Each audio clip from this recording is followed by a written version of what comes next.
ஐயோ அது வேற ஒரு பக்கம் க்யூட்டாக இருக்குது. ஒரு கிஸ்ஸு போட்டு வந்து எடுத்துடலாம்.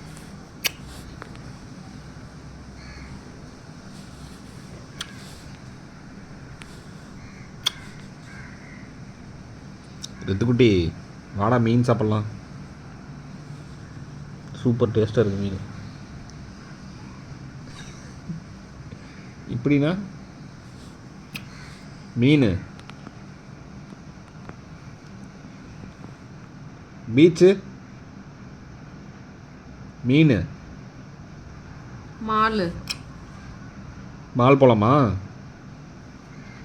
மீன் பிடிக்கிறத பார்க்கலாமா போய்? 3 சொல்கிறதுக்குள்ளே சொல்லு. மாலா பீச்சானு. 1 2 3. சரி வாடா, என்ன நமக்கு போடும். இல்லை, அவன் 10 சொல்கிறதுக்குள்ள தான் சொல்லுவான். அவன் எடுத்து பற்றி தெரியும்ல. 2 3 4